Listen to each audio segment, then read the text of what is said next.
Om Sai Ram. Happy Thursday to all. Baba के वार की सभी को हार्दिक अभिनंदन। बाबा, मैं आप लोगों को बाबा का आज संदेश सुनाना चाहती हूँ, जिसे सुनकर मेरी आंखें भी भर आई थी। मैं कहानी तो बताऊंगी, बट पहले मैं बाबा का संदेश सुनाती हूँ। बाबा कहते हैं, मैं बहुत दुखी हुआ जब सुबह आपको उठते हुए देखा, तो मुझे लगा कि मेरा बच्चा मुझे याद करेगा, मेरा बच्चा मुझे प्यार करेगा। लेकिन तुम उठ कर के वहाँ से अपने कामों पे जाने के लिए, अपने नौकरी पे जाने के लिए, अपने जॉब पे जाने के लिए तैयारी करने लगे और निकल गए। ऑफिस में जाने के बाद मुझे लगा कि तुम मुझे फ्री होके थोड़ा सा याद करोगे, लेकिन तुमने नहीं किया। मुझसे बहुत तकलीफ़ हो रही थी कि अब आप मुझसे बात करोगे, लेकिन मेरे लिए तुम्हारे पास समय नहीं था। आप मुझे याद नहीं कर रहे थे। मैं आस लगाया था कि आप मुझसे बात करोगे, लेकिन तुमने नहीं किया। फिर मैंने देखा आपका लंच टाइम हो गया। आप अपना टिफ़िन लेकर बैठे थे और आसपास निगाह दौड़ा रहे थे, तो मुझे लगा कि तुम मुझे ढूंढ रहे हो, मुझसे कुछ बातें करना चाहते हो। लेकिन आपने अपने एक मित्र को बुलाया और उसके साथ बैठ कर के आपने अपना लंच किया। फिर भी मैं निराश हो गया। जब आप अपने काम से वापस लौटे, तब मैंने आस रखी कि ज़रूर आप मुझसे बात करोगे, लेकिन कुछ काम ख़त्म करके आप टीवी देखने बैठ गए, अपने फैमिली के साथ खेलने बैठ गए। मुझे समझ में आ रहा था कि आप गपशप करते समय, भोजन करते समय आप मुझसे बात करोगे, परंतु आपने मुझसे कोई बातचीत नहीं की। फिर मैंने सोचा, हो सकता है थके हारे बिस्तर पे जाएंगे तो मुझसे बात करेंगे, लेकिन आपने नहीं किया। आपकी हरकतों को देख रहा था, मैं अनुभव कर रहा था।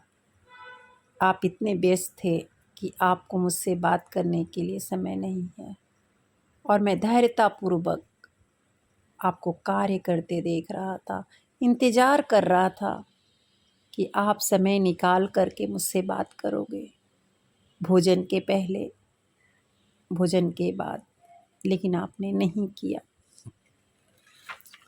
मुझे बहुत तकलीफ़ हो रही थी कि आप मुझे भूल रहे हो और मैं आपका इंतज़ार कर रहा हूँ।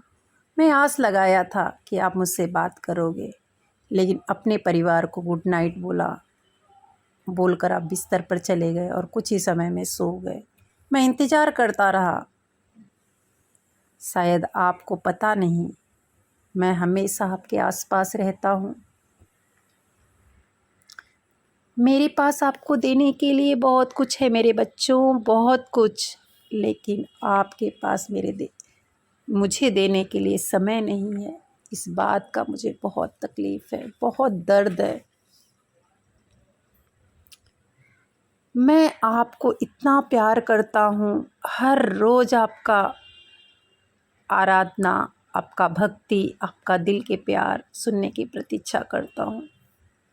फिर से आप सोकर उठ रहे हो, सुबह हो गई है। फिर मैं वही आस लेके बैठा हूँ कि हो सकता है आज ये मेरा बच्चा मुझे याद करे।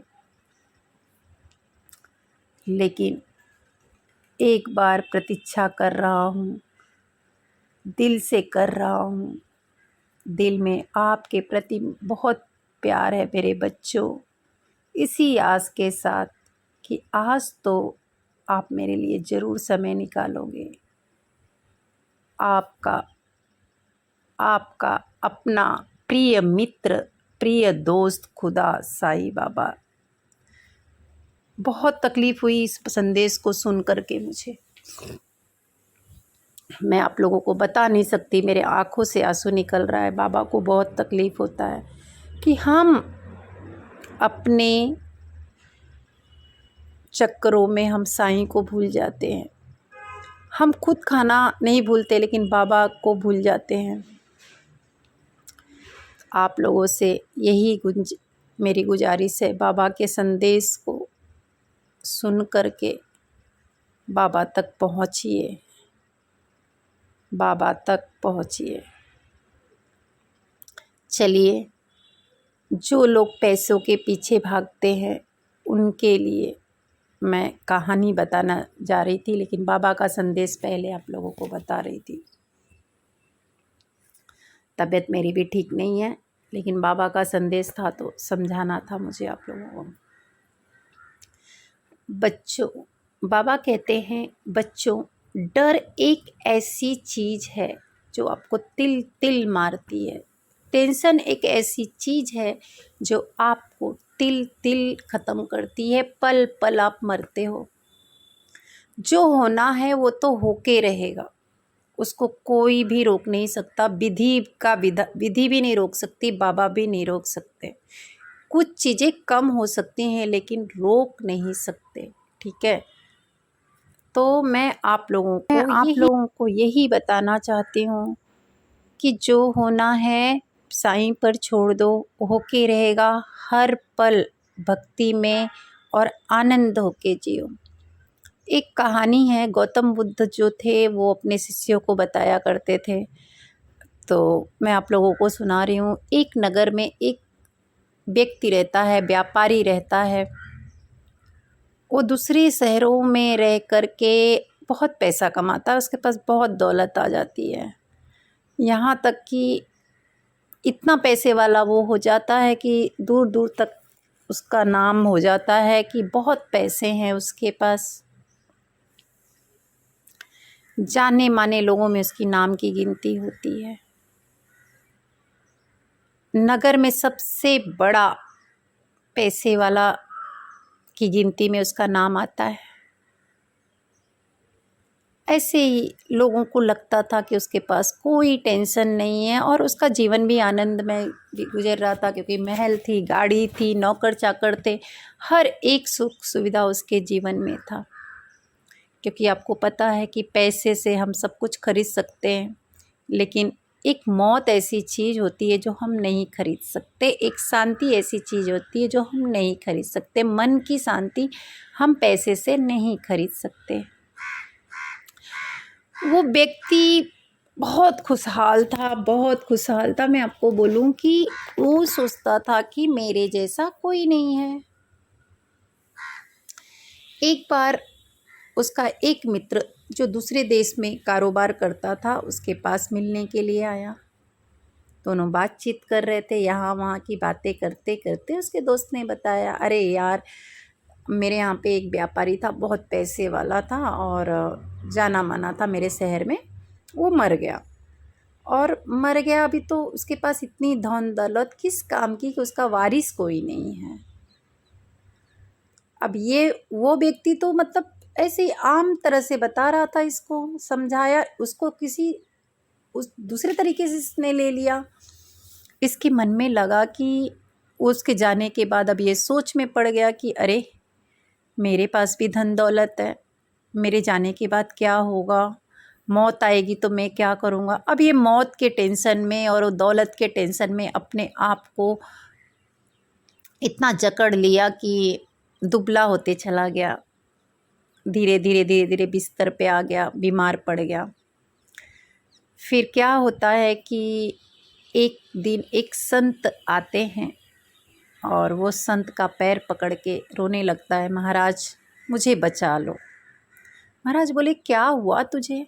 तो बोलता है कि बस सब अपनी आप्यता बता दी। बोले, कोई भी दवा मुझे फ़र्क नहीं पड़ रहा है, बड़े से बड़े डॉक्टर इलाज कर रहे, कोई दवा मुझे उसका फ़र्क नहीं दिखा रहा है। अब संत को तो समझने में समय ही नहीं लगा, तुरंत समझ गए कि अरे इसके मेन मर्ज क्या है, मेन रोग क्या है।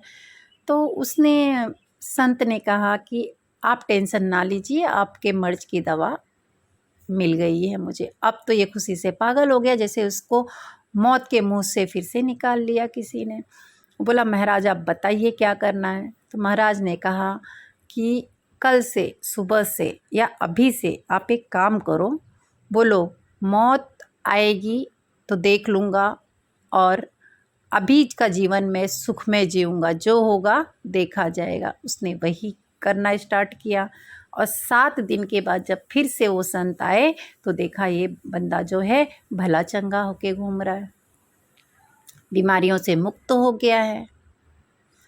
जब इसने संत को देखा तो पैर पकड़ लिए, बोले कि महाराज आप धन्य हैं, आपने मुझे बचा लिया, अब मुझे मौत से डर नहीं लगता और जो होगा वो तो होके रहेगा। अब मौत आएगी तो जिस दिन आएगी मैं उसके साथ खुशी खुशी चला जाऊंगा, लेकिन जब तक नहीं मौत आ रही है तब तक मैं आनंद से जीऊँगा, सुख में जीवन जीऊँगा, खुशी से और खुश रहूँगा और दूसरों को खुशी बांटूँगा। ऐसा कह के तो संत ने कहा कि बच्चे आपको एक बात बताऊं, मौत तो उतने लोगों को नहीं मारती है जितना कि मौत का डर लोगों को मारता है। मौत एक ही बार मारती है, लेकिन जो मौत का डर है वो लोगों को तिल तिल मारता है। मौत की चिंता जो है वो इंसान को तिल तिल मारती है। तो मेरे बच्चों, जो होना है भगवान करने वाला है, उसको छोड़ दो। आज में जियो, कल की चिंता मत करो, जो होगा देखा जाएगा। तो इसी के साथ मैं अपना संदेश आप लोगों तक पहुंचा रही हूँ, जो वो विराम लेती हूँ। कल फिर मैं एक नए संदेश के साथ आप लोगों के सामने आऊँगी। तब तक के लिए जय साईं, श्री साईं, जय जय साईं। और हाँ, कार्तिक मास चल रहा है, आप लोग भी दान पुण्य करिए। बोलते हैं स्वर्ग का दरवाज़ा खुला रहता है जब हम अच्छे कर्म करके भगवान के पास जाते हैं। हम सब अनाथ बच्चों के लिए कुछ करना चाहते हैं, आप लोग भी आइए, आप लोग भी सहयोग करिए। बोलते हैं बूंद बूंद से घड़ा भरता है।